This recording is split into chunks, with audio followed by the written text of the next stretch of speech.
अस्सलाम वालेकुम नाजरीन, मैं हूं नईम कुरैशी। नाजरीन, मुल्क में बहुत सारे सियासी मसाइल भी हैं।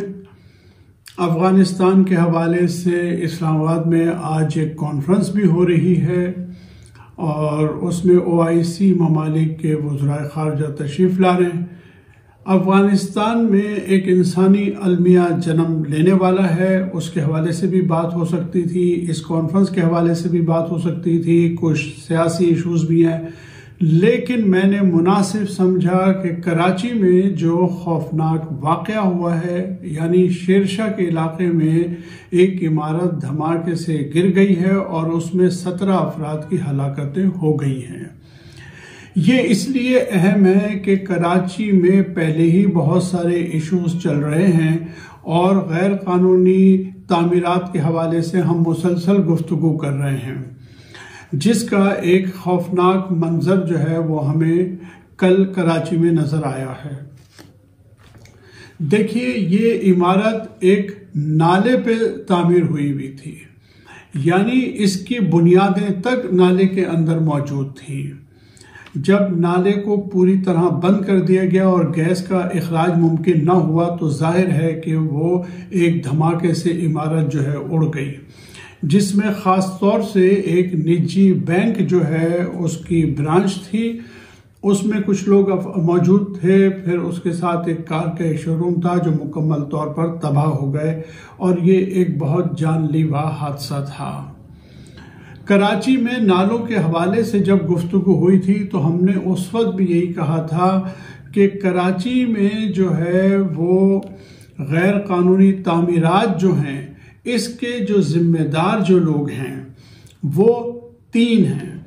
मैंने अर्ज किया था कि मैं ये समझता हूँ कि इसमें एक जिम्मेदार जो है वो सिंध हुकूमत है, दूसरा कुछ और सियासी जमातें हैं, तीसरा बिल्डर माफिया जो है इस जुर्म में बराबर की शरीक हैं।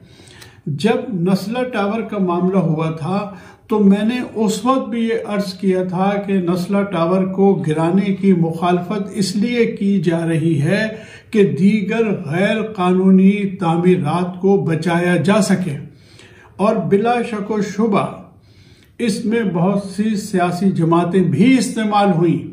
आप देखिए कि जमात इस्लामी के नईमुर रहमान साहब के बारे में मैंने उस वक्त भी अर्ज किया था कि उनका एहतराम है, वो कराची के मसाइल के लिए बड़ी जद्दोजहद करते हैं, लेकिन सुप्रीम कोर्ट के फैसले के खिलाफ एहतजाज करना मुनासिब नहीं है और इसके नताइज अच्छे नहीं निकलेंगे।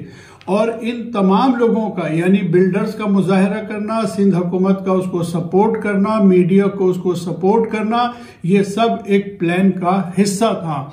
मैंने उस वक्त भी ये अर्ज किया था कि ये कराची वालों के साथ ज्यादती है, ऐसा न करें, और इससे वो तमाम लोग फायदे उठाएंगे जिन्होंने कराची के अवाम का खून निचोड़ा है।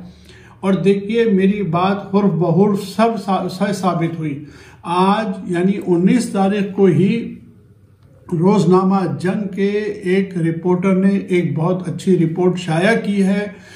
ये एक ऐसे शख्स हैं कि जो अवाम की नुमाइंदगी कर रहे हैं, उनके हमदर्द हैं। उन्होंने बताया कि इस वक्त क्या हो रहा है, कराची के अवाम को भी समझना पड़ेगा कि उनके साथ ज्यादती कौन कर रहा है।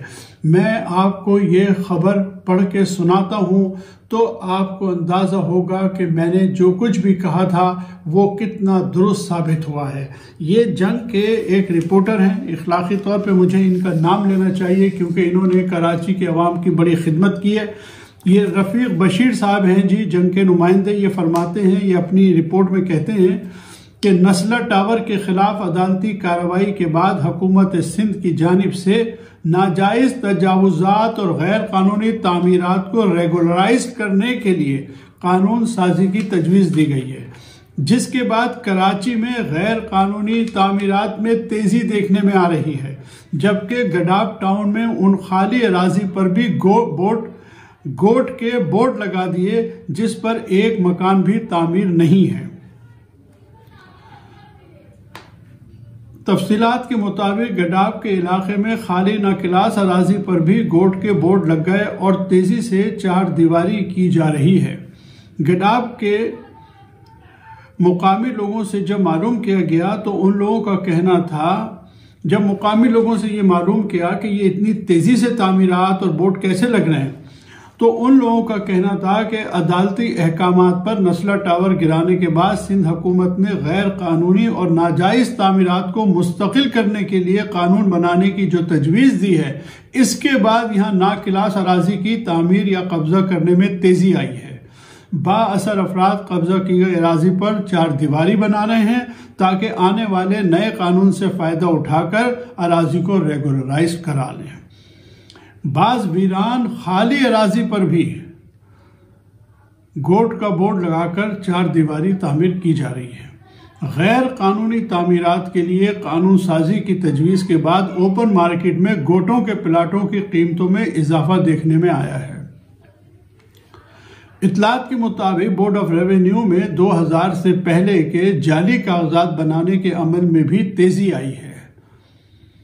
प्रॉपर्टी के ब्रोकर्स का कहना है कि बोर्ड ऑफ रेवेन्यू को मुकम्मल कंप्यूटराइज नहीं किया गया है। जब तक महकमा मुकम्मल तौर पर कंप्यूटराइज नहीं होता, जाली कागजात बनते रहेंगे।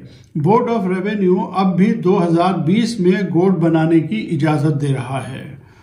7 दहाइयां गुजरने के बाद भी इस जदीद दौर में इस वक्त गोट बनाए जा रहे हैं, जो कि हैरानकुन बात है।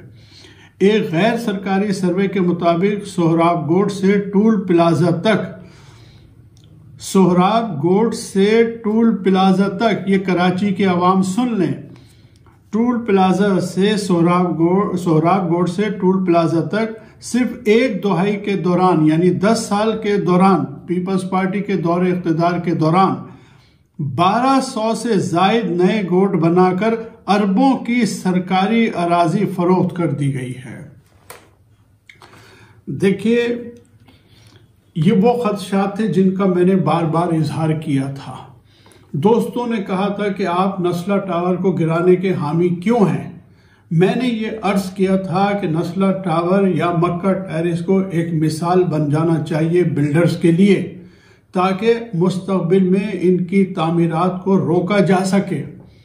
लेकिन ये हुआ कि हमेशा की तरह वो सियासी पार्टियां जिन्होंने ये सब कुछ किया वो इकट्ठी हो गई, उनके साथ मीडिया इकट्ठा हो गया, हमेशा की तरह इनके साथ बिल्डर्स खड़े हो गए और सुप्रीम कोर्ट के खिलाफ एक मुहिम चलाने लगे।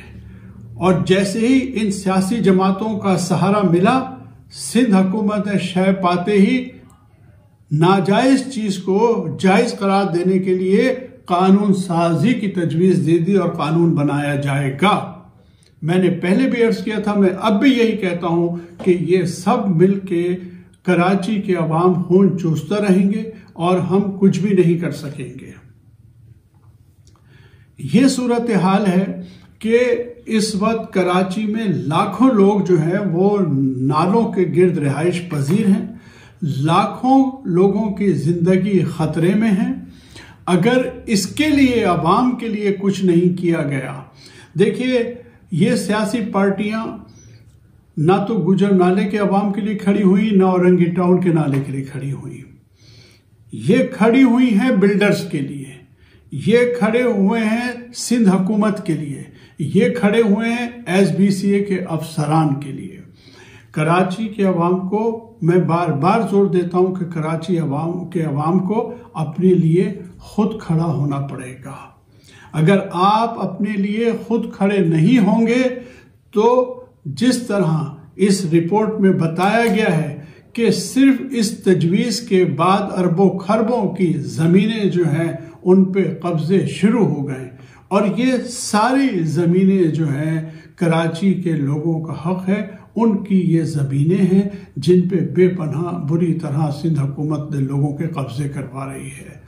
और ये सारा कुछ हम सबको इल्म है कि ये सब कुछ पिछले 10-12 सालों में 13 साल से पीपल्स पार्टी जो है वो सिंध में हुक्मरान है और ये 12-13 सालों से जो है ये सारा कुछ हो रहा है। मेरा मकसद इस अहम मसले की तरफ आपकी तवज्जो मबजूल कराना था। मैं फिर आपसे दरख्वास्त करता हूँ कराची के अवाम से कि अपने हुकूक के लिए आप इकट्ठे हो जाएं। कराची की वो सियासी जमातें, बिलखसूस जमात इस्लामी, उन्हें ये बात समझनी होगी कि अपने आप को माफिया से अलहदा करना होगा, अपने आप को जिम्मेदारों से अलहदा करना होगा, अवाम के साथ खड़ा करना होगा। अगर आप अवाम के हकीकी नुमाइंदे हैं तो फिर अवाम की नुमाइंदगी कीजिए। नाज़रीन, आज तक के लिए इतना ही। अगली वीडियो तक के लिए इजाज़त दीजिए। अल्लाह हाफ़िज़।